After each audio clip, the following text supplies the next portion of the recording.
Salut à tous les amis, c'est Jordan et aujourd'hui on va voir un petit peu ensemble 3 habitudes alimentaires qui peuvent avoir tendance à freiner une perte de poids et voire même carrément nous empêcher de perdre du poids quand on a décidé de perdre quelques kilos en trop. Du coup pour cette vidéo j'ai essentiellement choisi 3 aliments qui peuvent fortement ralentir une perte de poids, mais je suis certain qu'il en existe encore plein d'autres. D'ailleurs si vous en avez d'autres, n'hésitez pas à me les citer dans les commentaires et je me ferai un plaisir de les lire. Et bien c'est parti, on commence tout de suite avec le numéro 1.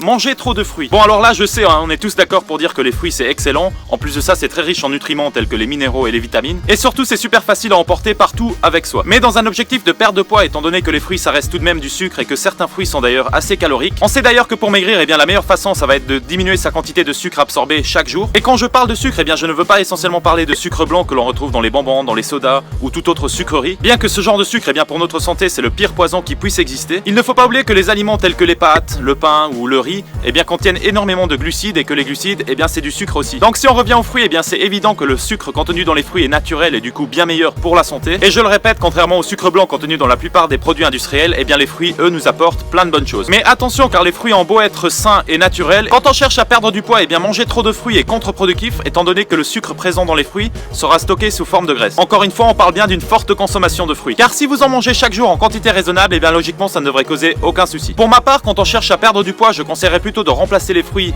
par des légumes comme des carottes, des concombres, des tomates, etc. Ce genre de légumes, comme les fruits se transportent facilement et peuvent se manger crus, mais en revanche ils contiennent très peu, voire pas du tout de sucre. On passe maintenant au numéro 2, les fameuses céréales minceurs du type Special K, Fitness, etc. Alors contrairement à ce que les publicités essayent de nous faire croire, ce genre de céréales minceurs ne sont finalement pas beaucoup plus intéressantes que des céréales classiques telles que des Frosties, des Choc-a-Pic, etc. D'ailleurs si on compare les deux, on s'aperçoit que la valeur énergétique au 100 grammes est plus ou moins la même. Personnellement, ce qui me choque le plus, c'est que les Special K contiennent quand même 17 grammes de sucre au 100 grammes, ce qui est quand même énorme pour une personne qui souhaite perdre du poids. Et en plus de ça, ce genre de céréales sont souvent plus chères que les autres. Bref, vous l'aurez compris, il vaut mieux éviter ce type de produit. Et si vous cherchez une bonne alternative pour les céréales, dirigez-vous plutôt vers les flocons d'avoine ou du muesli qui eux contiennent très peu de sucre ajouté. Ensuite, pour donner son petit goût sucré, vous pouvez toujours y ajouter des petits morceaux de fruits ou bien du miel ou du sirop d'agave. Toujours sans exagérer bien sûr. Personnellement, pour les flocons d'avoine, j'ai ma petite technique très simple et ça passe nickel. Je mélange simplement mes flocons d'avoine avec des fruits rouges tels que les framboises, les fraises ou des myrtilles. Et pour donner un petit goût sucré, je vais simplement y ajouter une petite scoop de whey protéine à la vanille ou au chocolat. Et franchement les amis, c'est vraiment un pur délice, moi je vous le conseille et j'en consomme presque tous les matins. On passe déjà au troisième et dernier aliment de cette vidéo, le sel. Alors pour un adulte, il est consommé de consommer entre 2 à 4 grammes de sel par jour, ce qui serait largement suffisant. C'est justement ça le problème, c'est qu'aujourd'hui on retrouve du sel un petit peu partout et on a aussi tendance à trop saler les plats en cuisine. Du coup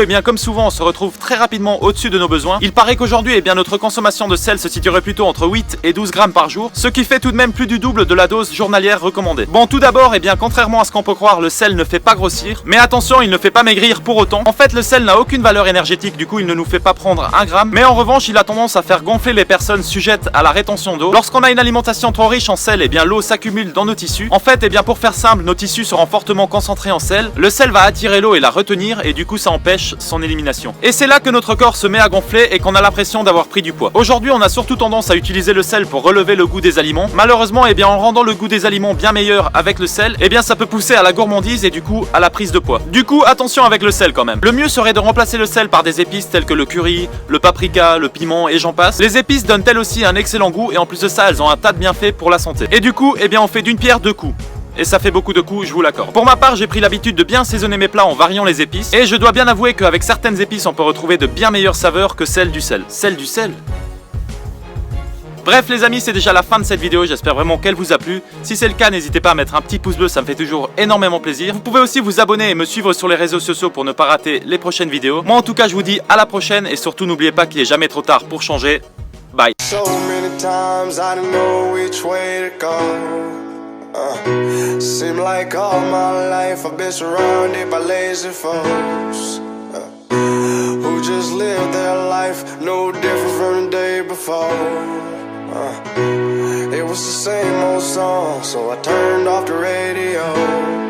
I turned off the radio.